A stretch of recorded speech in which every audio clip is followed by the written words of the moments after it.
a new sermon series this week called Generations Faith for Every Stage of Life.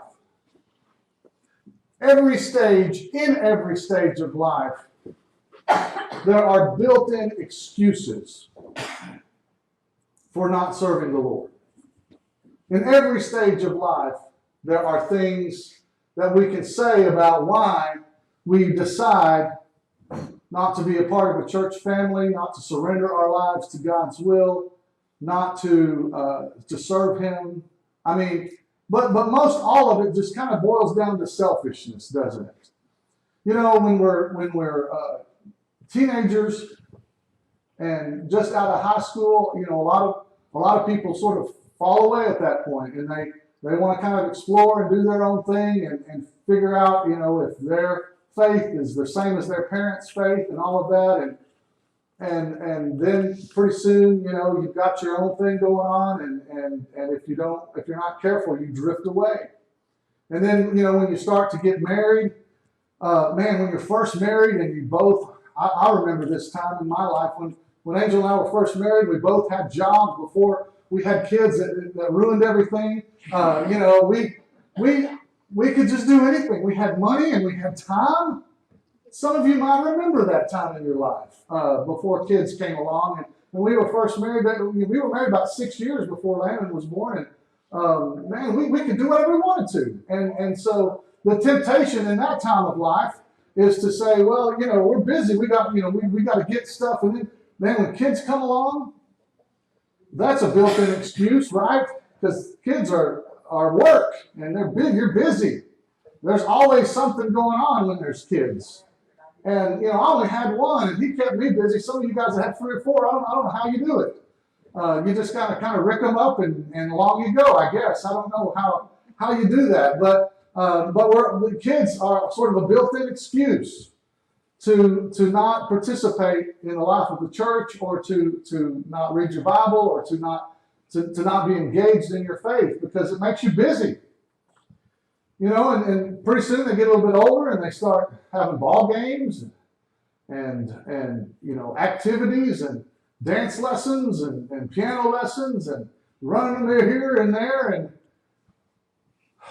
that's, you know, it's busy. It's time. I mean, I can't imagine. I know, you know, now that we've gone to 4-day school week at Norfolk, if you go to all the ball games and go to school every day, man, by Thursday afternoon, I'm worn out. I'm tuckered, you know. And so, you know, and then the kids leave. They grow up and they graduate from high school, and hopefully they go away. And then, well, it's our turn. The kids are gone, so it's our turn to travel, and we want to go see stuff. And now all of a sudden we've got money again, and we.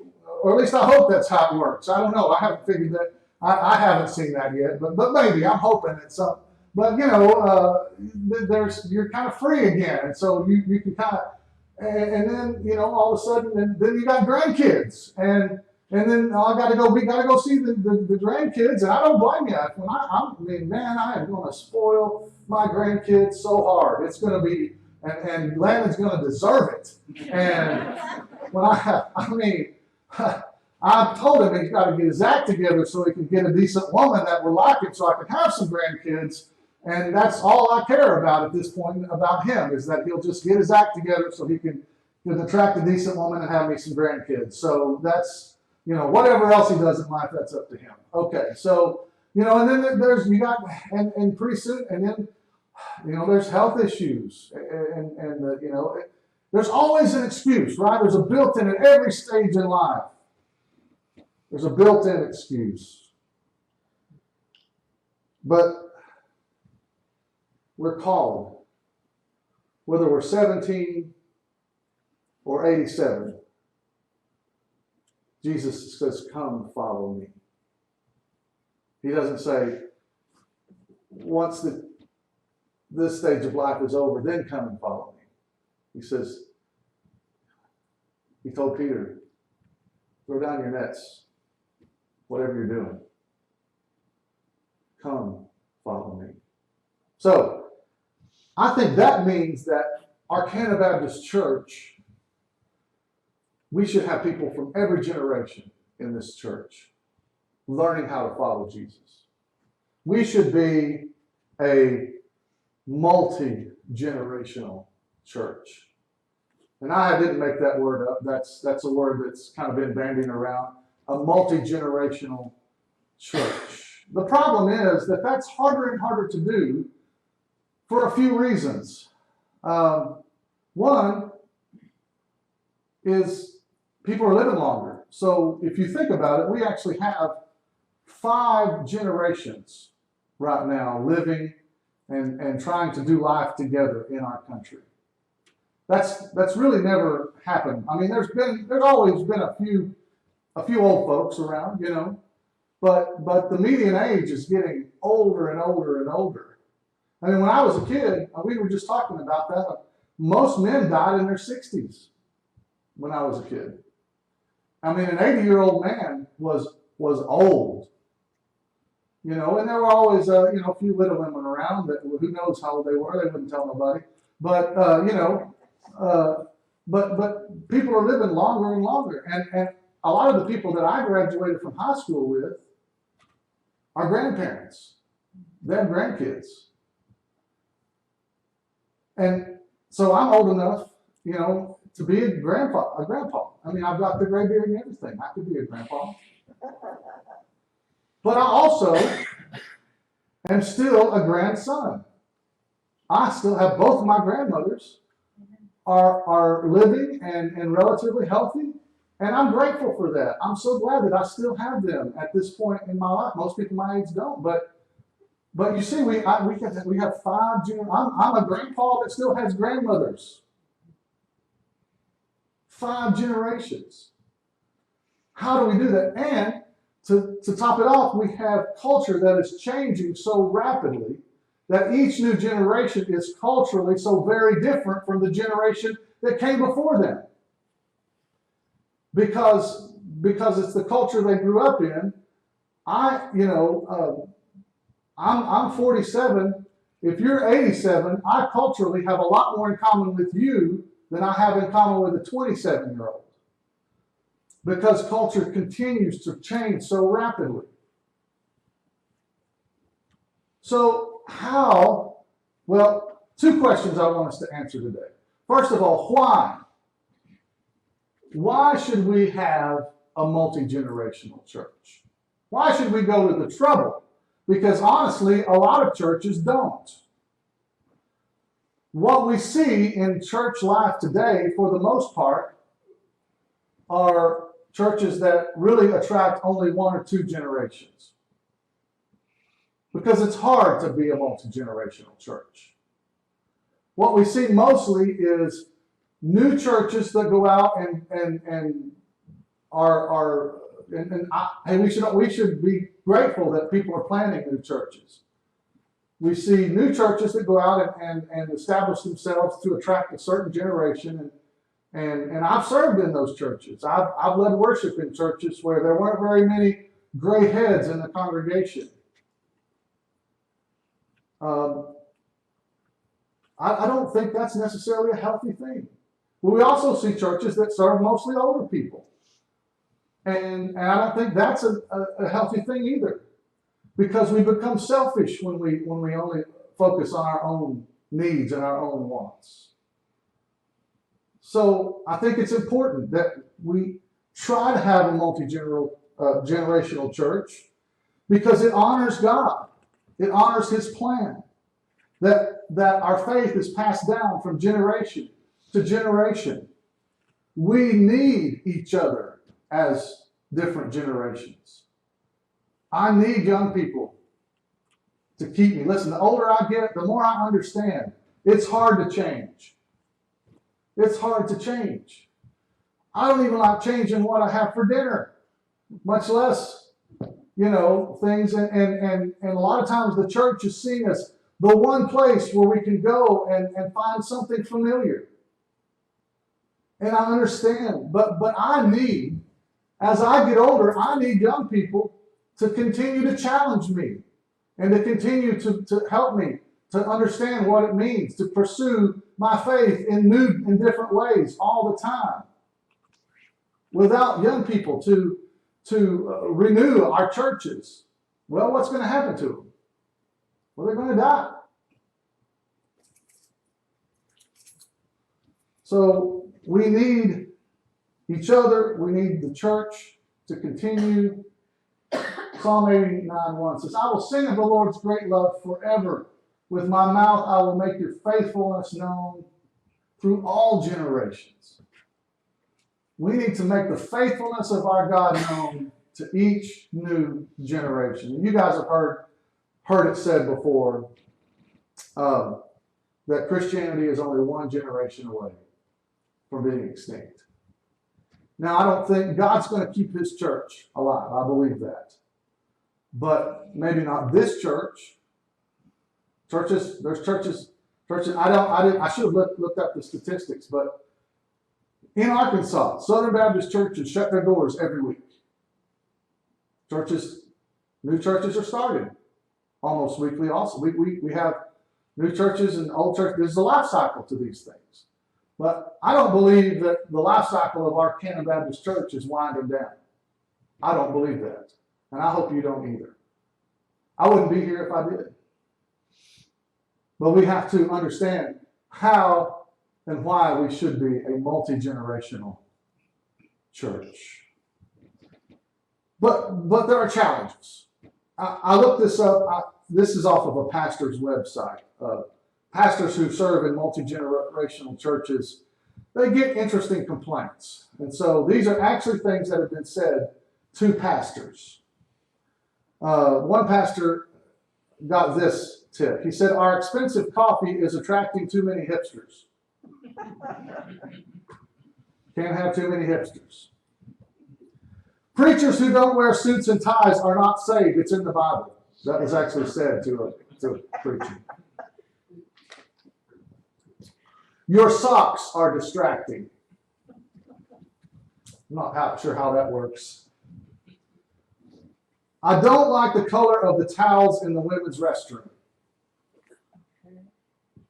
I don't know what. They probably match the towels in the men's restroom. I don't know. We need to start attracting more normal people at our church. Well, I got news. All the good sinners are taken. Now this one, I don't know. This lady told her pastor, I developed cancer because you don't preach from the King James Version of the Bible. New carcinogen discovered, I guess. How about this one? Your wife never compliments me about my hair or my dress. There could be a reason. Maybe. I don't know. Hey, this one. I like this one. If Jesus sang from the red hymnals, why can't we? But I think Jesus sang from the blue hymnals personally. I don't like the brand of donuts in the foyer. Maybe we should get some donuts for the foyer. I don't know. Maybe. You don't have ashtrays in the fellowship hall. They're right next to the spittoons. You missed them. You don't look at our side of the sanctuary enough when you preach. I would have told that person, if you'll move to the other side, I'll look at that side more.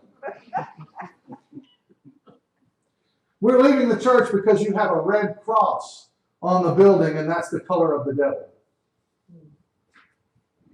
People can be silly sometimes, can't they? I mean, but, when we have, change in the church is hard, isn't it? And sometimes just by having a few new people around, things will change. Who remembers, I've never shopped at one of these places, but some of you are old enough to have shopped at a Woolworths. Anybody ever shop at a Woolworths? That means you're old. Or you've been to Canada. There's still a few, I think, around in Canada, aren't there? Maybe. I can get this thing. There we go. A Woolworth. F.H. Woolworth Company was was the first, what we call five and dime, right? They were ubiquitous. They were and on every town square, right? I mean, not quite as many of them probably as Dollar General stores, but there were a lot. The two Woolworth brothers pioneered and developed this style in the late 19th century. The first store was opened in 1879. 1879. Woolworths grew all the way up until the 70s. And a lot of things happened at Woolworths. The Woolworths, I don't know if you guys know, but Woolworths at one point in the 50s and 60s began to include lunch counters in their stores, and you could go and eat a cheap lunch at kind of like the Walmart snack bar, I guess. I don't know, but you could go to Woolworths, and it was at a Woolworths lunch counter that one of the first sit-ins happened in the 60s. You guys remember those? The race sit-ins? That was at a Woolworths lunch counter. Let me see what else. Woolworths sold the first manufactured artificial Christmas tree ornaments in the 1880s. Let's see, what else? Well, lots of things, I guess, happened at Woolworths. But I was trying to see, I got too many notes here about Woolworths. They expanded, they were an American success story. And when the founder died, they just kept on chugging, kind of like Walmart. They just kept on growing until they didn't. All of a sudden, one year, they started to not grow, and they didn't want to give up the idea that everything in the store should cost either a nickel or a dime. Well, inflation happens, so they decided, well, I guess they adopted a new 20-cent category. So now everything in the store was a nickel or a dime or $2. And then they just, every time something, the prices would go up, they would just be behind in catching up with inflation. And they couldn't figure out how to do that. And then in the 60s, well, what happened in the 60s? Well, Kmart and Target, and in Bentonville, Arkansas, Walmart happened to Woolworths. And once Walmart came along, well, Woolworths, they just didn't really stand a chance, did they, against Walmart? A lot of stores didn't. But I bet you didn't know that there is still a Woolworths store in almost every mall in the United States of America.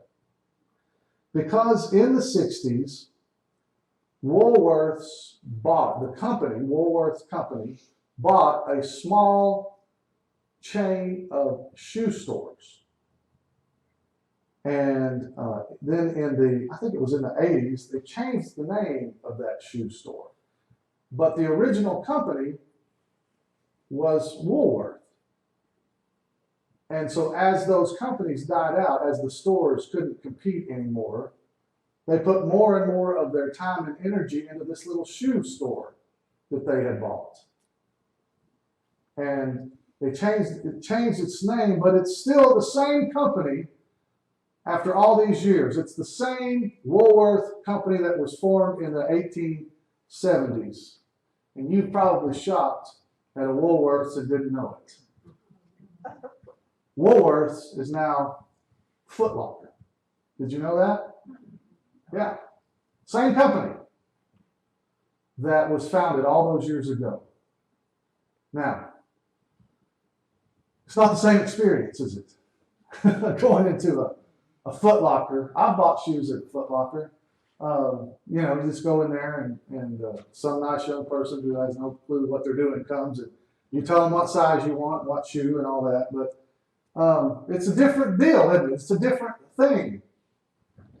It had to change to survive, is my point. And part of it didn't survive. And now, Foot Locker is really struggling because of online sales. And they're having to restructure and they're having to try to go online. Nothing stays the same. Nothing stays the same. Change will happen, whether we want it to or not. And I guess the question is, are we going to become a Foot Locker, or are we going to stay a Woolworths? Or are we going to figure out what is the next thing after Foot Locker and become that? Culture is changing fast. Each generation is so different from the next. We can be a 1 or 2 generation church, and 10 or 15, 20 years from now, we can lock the doors and hand the keys to somebody else. Or we can become a multi-generational church that I believe will honor the Lord and pass our faith on to the next generation. It's a choice that each one of us, and then all of us together, is going to have to make. Now, I'm not saying this to try to set you guys up for some big change that I'm just talking about our attitudes. Are we ready and willing to welcome in new and different generations? Well, I hope that most of you would say, yes, Shannon, we want to pass our faith on to the next generation. I want my kids and my grandkids to know and love the same Jesus that I know and love. Would you say that? Yeah, I do. How? That's the next question. Is how do we do that? But let me talk about, for just a second, how do we even know what are these different generations? How do you know? Well, most of this information comes from research that's done in the name of advertising, actually. Advertisers are the ones that pay for generational research. And of course, they pay researchers to do the research, but, it's people that want to sell stuff that want to know how different people think, right? I mean, it's people, these ads you see on television and on the internet and all that, there's mucho dollars spent on how to sell stuff to you. Did you know that? And they're good at it, aren't they? They're good at making you think, man, I need that. If I don't have that thing, then I'm just missing out. It's part of the world we live in. But that's who pays for this, and that's kind of who defines who these different generations are. We're going to talk about each generation and their spiritual needs and how we can reach them and how we can disciple different generations. But these just in general are the 5 generations that we're dealing with today in churches. And I'm just going to briefly run over them, and then I'm actually going to read some scripture. We're going to talk about how we can do that. But the first generation, and this generation is still here. When I first started in ministry about 25 years ago, I was doing, I've sang at a lot of funerals, and I was doing funerals for mostly, when I first started, I was doing funerals for World War II vets. Buried a lot of people that fought in World War II. Don't do that anymore. Those guys are pretty much all gone. There's still a few around, but not very many. Then I started doing funerals for Korean War vets. And a lot of them. Still a few of them left around, but not very many. And now I'm doing funerals for Vietnam War vets. That's kind of how you can tell the different generations. That's kind of interesting. Probably one of these days I'll be doing funerals for people that didn't. Because there's not that many, we don't fight many wars. There's not as many as a percentage people that serve in the military. But this first generation, some of it's called, sometimes they're called the silent generation, sometimes they're called the greatest generation, sometimes they're called the builder generation. Those that were born before 1945, and those folks are the ones who basically built this country into what it is today.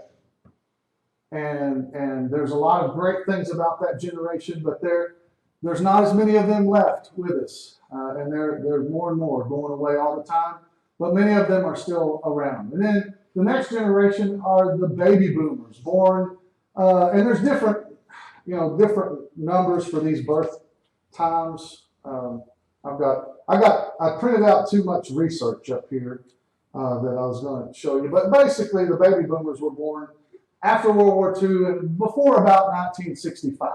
Those were the baby boomers, and at the time, the baby boomers were the largest generation ever in American history, and they have pretty much shaped our culture into what it is. The builders built our culture. The boomers shaped our culture into what it is. How many of you are baby boomers in here? A lot of you are baby boomers. Then the next generation, those born between about 65 and researchers generally say 78, or some of them say 80, but the called the busters or Generation X. That's my generation, a very small generation comparatively to the boomers, and we're kind of characterized by our I guess you would call it rebellious attitude. We don't really like anything. We just part of it is for a lot of us, they're just, like I said, there weren't as many of us. And so, we were kind of living in the shadow of our parents' generation for a lot of our lives.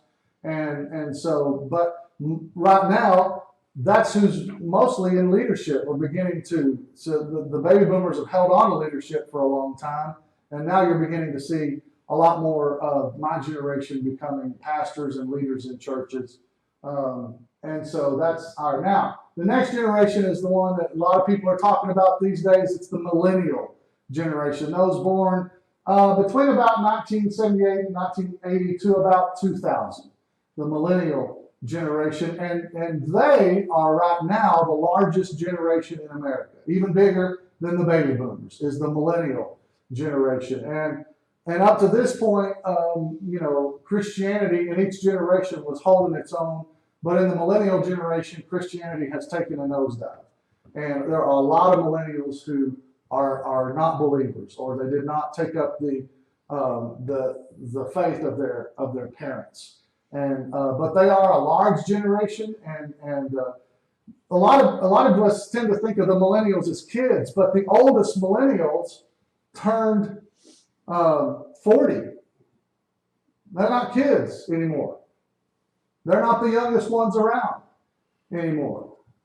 And then the last generation, is that we're going to talk about. Now, there is still the generation, the kids being born now are still in sort of an undefined generation. But this last generation is those born after 2000. And these kids, a lot of these kids are starting to graduate from high school. And we call them different names. There's not really, they're still kind of being defined, but Generation Z is one of the names that we call that generation. And we're still kind of trying to figure out what their sort of generational personality is going to be. But in general, what we're seeing, or what researchers are seeing, is they tend to be a little more conservative. They're kind of they're kind of turning away from some of the more liberal ideas of the previous 2 or 3 generations, and they're seeming to be this. I have a lot of hope for this generation, honestly. They seem to be a generation that we may see a revival in America with this generation. They tend to be, like I said, they tend to want to turn back to the church and back to faith. They've kind of seen that some of this stuff doesn't work that the previous generations have been doing. They've seen what rampant divorce does to families. They've seen what the sexual revolution has done to their parents' and grandparents' generation, and they say that's not good. We don't want that for our generation. And they're beginning to say we want faith and family and stability in our time. So I've got a lot of hope for this. Now, they're still young, they're still kids, so we'll see how that all works itself out. So that's the 5 generations right now. And as I look around, I think we've got all 5 of those generations represented in this room today. Not as many as of the younger 2 as I would like, but we're all here in some capacity. So the question is, how do you put so many different, and listen, when you talk about generations, you're always going to be talking about generalities. I'm not saying, when I say something about a certain generation, I'm not saying that each of these generations is that everybody in that generation is like that. I'm not saying that. We've got to generalize, but this in general. So the thing, though, is how can we have a church? How can we mesh all of these different people, all these different ages, all these different worldviews into one church? Well, it's not easy. And the more you talk about it, the more you kind of can get discouraged if you're not careful. But I want us to look at one place that I think we have to turn. That's the Scripture. And we're going to look in Romans chapter 12. And I'm not going to go much longer. I know I've already been going a while. Doing this whole sermon has basically been an introduction to this sermon series. But there are 7 things I want us to see real quickly from Romans chapter 12. And I'm just going to read this starting in Romans chapter 12, starting in verse 10. Paul is talking about how we can live together in Romans chapter 12. You might remember he starts Romans chapter 12 talking about this famous verse that most of us know about not being transformed to the pattern of the world, or not being conformed to the pattern of the world, but being transformed by the renewing of our minds and giving ourselves up as living sacrifices to the Lord. And then he's talking about how we must love each other.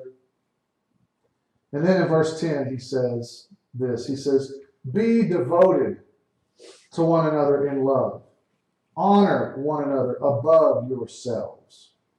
Never be lacking in zeal, but keep your spiritual fervor serving the Lord. Be joyful in hope, patient in affliction, faithful in prayer. Share with the Lord's people who are in need. Practice hospitality. Bless those who persecute you. Bless and do not curse. Rejoice with those who rejoice. Mourn with those who mourn. Live in harmony with one another. Do not be proud, but be willing to associate with people of low position. Do not be conceited.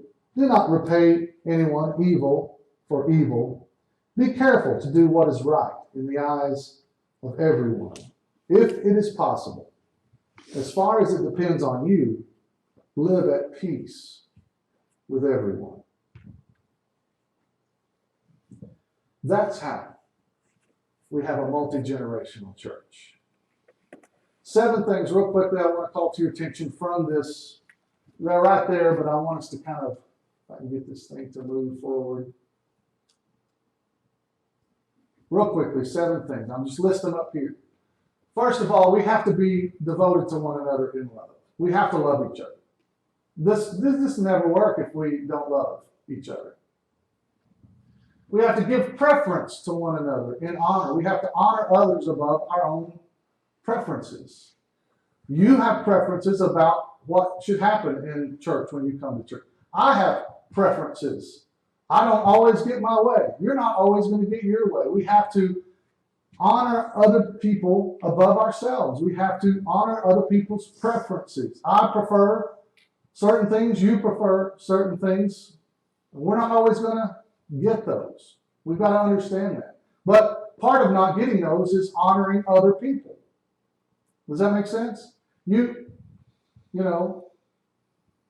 I have preferences when it comes to things that happen in my house, but I'm married. I don't always get my preferences. But I honor my wife, and she don't always get hers, and I don't always get mine, but we love each other and we honor each other, and that's how you work it out when you love each other. Be of the same mind toward one another. Love each other. Be of the same mind. I care about you. I want you to grow in faith. I want you to love Jesus more and more all the time. We have to have that same mindset toward each other. Don't be haughty of mind. That's an ugly word, isn't it? Haughty. That'll ruin, man. You guys have heard the old saying, a bad apple will ruin the whole barrel. One haughty person can really ruin it for everybody, can't they? Yeah. Don't be, what is haughty? Somebody who thinks they're better than everybody else? Somebody who wants to be treated better than everybody else? Somebody who wants their preferences to be granted higher status than everybody else? There's always somebody. Don't let it be you. Do not be wise in your own estimation. Do not be wise. If somebody else calls you wise, well, that's a good thing. That's up to them. But, it's easy. It's easy for each of us to think that we all know better, isn't it? Well, I know how things ought to be done down at the church. If they would just listen to me. Respect what is right in the sight of all people. What is right in the sight. There are some things that we should agree on. Some things that are right. We can change our methods, the way we do things. We can change the way we, the way we do a lot of things. But we're not going to change the message. We're never going to change the message. We're going to follow what's in Scripture. The only way to know God is to know Jesus. To know the crucified and resurrected Jesus as Lord and Savior. That's never going to change, folks. So we all agree on some of those things. Some of those things that are right. Now, some of us have a whole big list of things that we think are right. But things that we can all agree on, we need to hold fast to. And then, be at peace. As far as it's up to you, be at peace with everyone. Are you a person of peace? Or are you a person of conflict? Are you a person of strife? Are you the one, as the kids would say, she's all about the drama? Are you the one that brings drama when you come in the room? We don't need that. Be at peace. Be a peacemaker. There are some people who just like to cause a scene, who just like for everybody to know that they're there and they have an opinion. Be at peace. Now, that's not to say that we always all have to agree on everything. But there's a way to disagree. There's a peaceful way to disagree. And we ought to learn how to do that. Again, it's like, I can compare this to a marriage, but, you're going to disagree in a marriage. Any relationship that you have that you got to work at in a family, you're going to disagree, right? Where do you want to go for supper? Automatic disagreement. You know what? When we first got married, my wife would lie to me almost every night. I would say, if we were going out somewhere, I would say, where do you want to go? And she would say these 3 words, I don't care. Lie.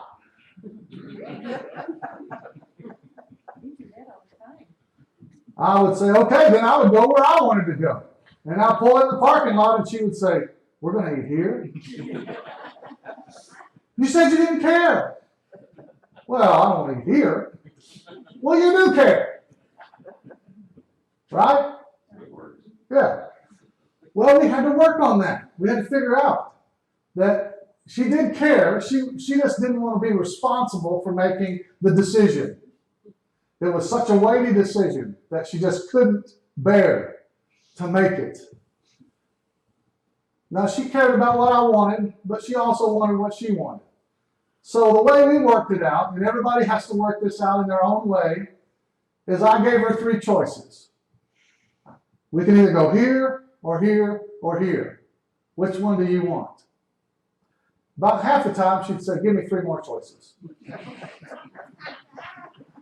So we would work through this. I'd give her 3 choices until I came across somewhere that she actually wanted to eat.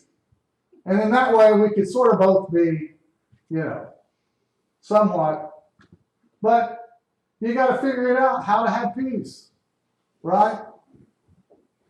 It takes a while. It takes knowing someone. It takes caring about them and wanting to have a relationship with them. Do you want to work that hard to get to know other people?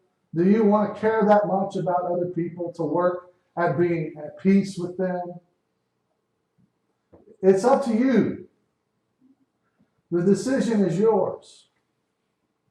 I fully expect that if we start reaching a bunch of young people, some of you guys are not going to be happy about some of the things that happen.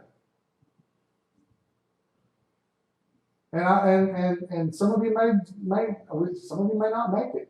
Some of you decide I want to go where there's more old folks and more everybody looks like me, and we sing the songs that I know, and the preacher preaches out of the King James Version of the Bible or whatever. I don't know what your thing is.